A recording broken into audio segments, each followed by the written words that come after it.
नमस्कार साथियों। आज आज की क्लास में हम बात करेंगे बिहार की जो वैकेंसी निकली है कोर्ट की, उसमें क्लर्क के पोस्ट के बारे में। मैं पिंटू मिस्त्री शिक्षा ब्लॉग में आप लोगों का बहुत बहुत स्वागत करता हूं।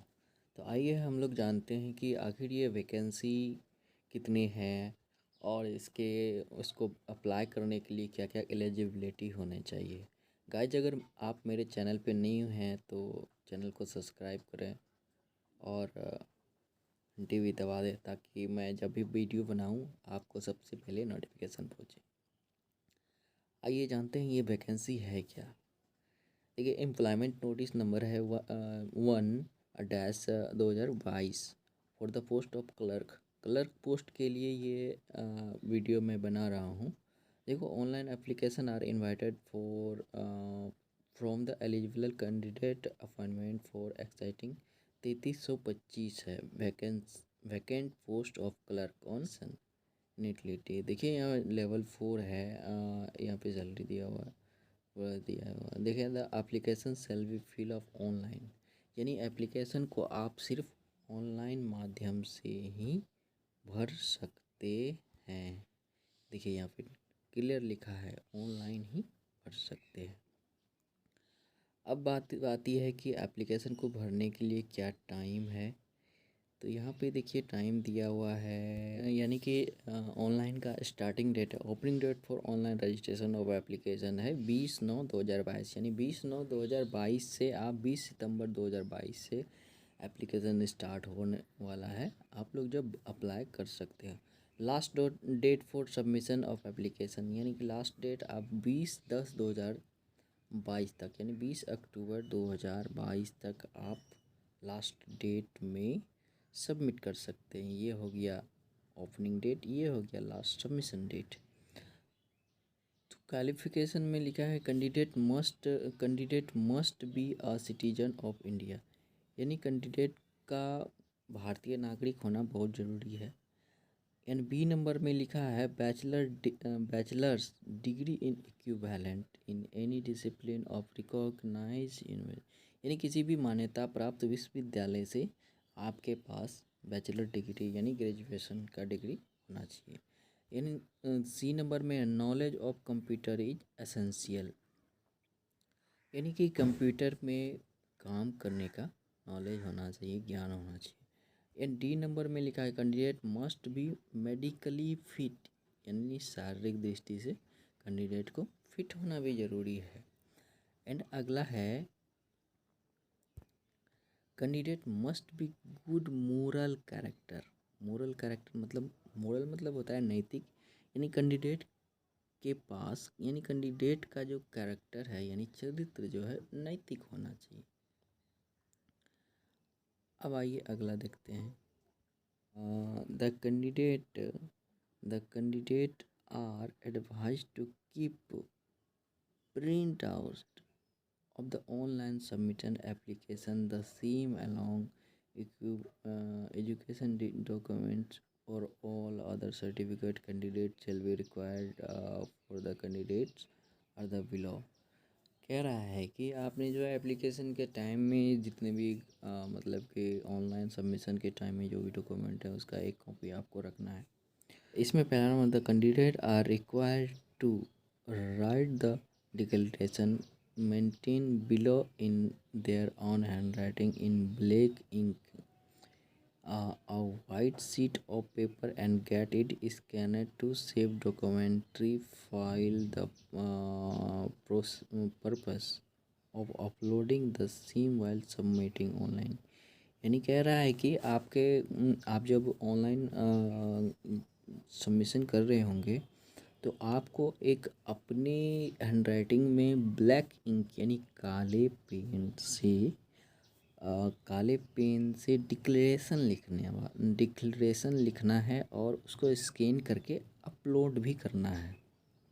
नेक्स्ट आगे डिक्लेरेशन क्या लिखना है वो यहाँ पे दिया हुआ, जैसे यहाँ पे दिया होता है I hereby declare that the fact and details given by me this application are true and the best of my knowledge and believe understand that in the event of any the particulars of information about being of found false or incorrect at any stage by candidature shall be liable to reject। यहाँ पे हिंदी में भी दिया हुआ है। अब next जो अगला मोस्ट इम्पोर्टेंट है, मोस्ट इम्पोर्टेंट है, candidate will have to upload their scanned colour photograph and signature in black ink. Colour photograph देना है और सिग्नेचर के साथ वाला ब्लैक इंक वाला ही सिग्नेचर देना है। Candidate are advise to scan their recent color photograph and signatures have been documentary filed purpose of uploading the same while submitting for online।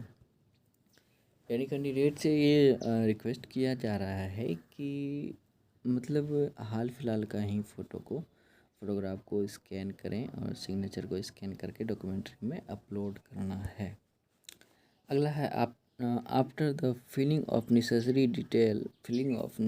details candidate will have to press the submit button। यानी सब कुछ आप जब भर दीजिएगा तो उसके बाद आपको फाइनल सबमिशन बटन को क्लिक करना है। Registration number will be generate there candidate will have make payment online following on the link website।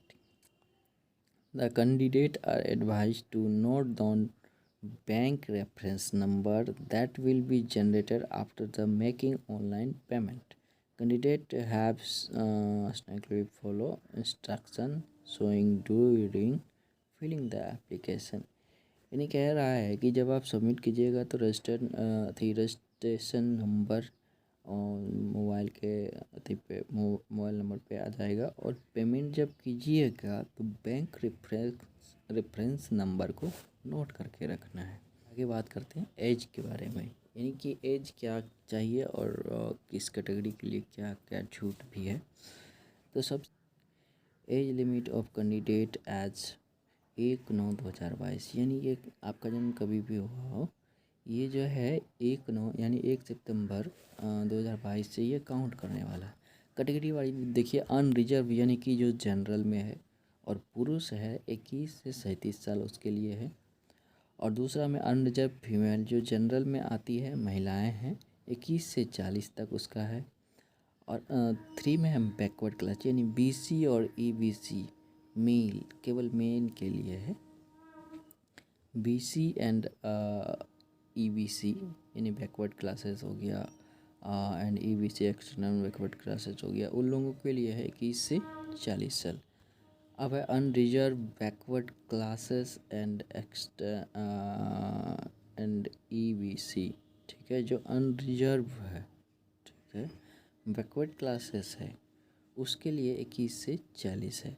अब पाँचवा है शेड्यूल कास्ट यानी ST और SC का जो है मेल एंड फीमेल का दोनों का 21 से 42 साल है। यानी कितने साल के बीच के लोग इस फॉर्म को अप्लाई कर सकते हैं। अब नेक्स्ट बात आती है एप्लीकेशन फ़ी की। तो एप्लीकेशन फ़ी में किसी भी तरह का इन्होंने ज़्यादा छूट नहीं दिया है। सबसे पहले तो देखिए जनरल, BC और EBC और EWS तीनों के लिए इन्होंने 800 रुपया रखा है, जो कि बहुत ज़्यादा है। दूसरा है physical handicap, schedule caste, SC ST, इन लोगों के लिए 400 रखा है। देखो यहाँ तक कि ST SC को भी नहीं छोड़ा, यहाँ पे 400 रुपया दिया है। इसमें कोई कंप्रोमाइज़ नहीं हो सकता, जितना रखा है रखेगा ही। सिलेक्शन प्रोसेस, यानी सिलेक्शन प्रोसेस में क्या सब हो सकता है। तो कहता है कि the requirement process shall be comprise of 3 stage prelim test, written test and interview. यानी इसकी जो सिलेक्शन होगी उसके लिए 3 टेस्ट आयोजित किया जाएगा। एक है पहला प्री, दूसरा रिटन टेस्ट और तीसरा इंटरव्यू टेस्ट। तो अब देखते हैं प्री टेस्ट में क्या लगा। The committee may organise preliminary test of basic of multiple choice objective question for screening the candidates depending upon the number of candidate applying. यानी कि ये कह रहा है कि जो प्री होगा यानी प्रीलिम्स टेस्ट जो होगा यानी प्रारंभिक जो परीक्षा होने वाली है उसमें बहुवैकल्पिक यानी कि ऑप्शनल चार, जैसे 4 ऑप्शन होता है एक क्वेश्चन का, उस तरह का क्वेश्चन रहेगा। एंड दूसरा बोला है written test. Written test 90 marks का होगा।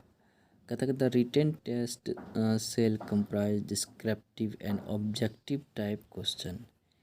देखिए रिटेन टेस्ट में इसने बोला है कि दोनों होगा, जैसे कंप्राइज ऑफ डिस्क्रिप्टिव। डिस्क्रिप्टिव मतलब हुआ कि जैसे ऐसे सब लिखना होगा, लॉन्ग लिखना होगा, एकदम सब्जेक्टिव टाइप से लिखना होगा। एंड ऑब्जेक्टिव टाइप क्वेश्चन यानी ऑब्जेक्टिव टाइप का भी क्वेश्चन, मतलब बहुवैकल्पिक भी रहेगा और सब्जेक्टिव भी रहेगा। अब सी नंबर में लिखा है इंटरव्यू, 10 मार्क्स का इंटरव्यू दिया है। रिटन टेस्ट 90 मार्क्स का दिया है। तो सिलेबस ऑफ रिटन टेस्ट का दिया है, यहाँ पे देख लीजिए। The written test shall consist of the following subject. तो इंग्लिश लैंग्वेज एंड ग्रामर से 20 नंबर पूछा जाएगा। हिंदी लैंग्वेज एंड ग्रामर से 20 नंबर का पूछा जाएगा। General knowledge and current affairs से 15 मार्क्स का पूछा जाएगा। मैथमेटिक्स मैट्रिकुलेशन स्टैंडर्ड यानी मैथ जो पूछेगा वो मैट्रिक के बेसिस पे ही पूछेगा। 10 मार्क्स का वो भी पूछेगा। नेक्स्ट अगला है reasoning and verbal and analytical पूछेगा, 10 मार्क्स का ये भी पूछेगा। उसके बाद बेसिक कंप्यूटर साइंस पूछेगा, यानी कंप्यूटर के बारे में पूछेगा। History of computers, fundamentals of computer technologies. Computer मतलब कंप्यूटर का इतिहास क्या है, कब बना, क्या है इसका एमएस ऑफिस, सब ये सब मतलब जितने भी टूल्स सब है वगैरह वगैरह के बारे में इनसे पूछा जाएगा। सबसे बेकार बात तो यहाँ पे लिखी है, the minimum qualification marks will be 40% in the written examination. 40% में कभी भी सिलेक्शन होता है नहीं, ये तो ऐसे ही लिखा रहता है। The preliminary examination shall be comprised of multiple choice objective question based upon syllabus subject proven written examination। जो प्री एग्ज़ाम होगा ना उसमें मल्टीपल चॉइस क्वेश्चन रहेगा, 4 ऑप्शन वाला।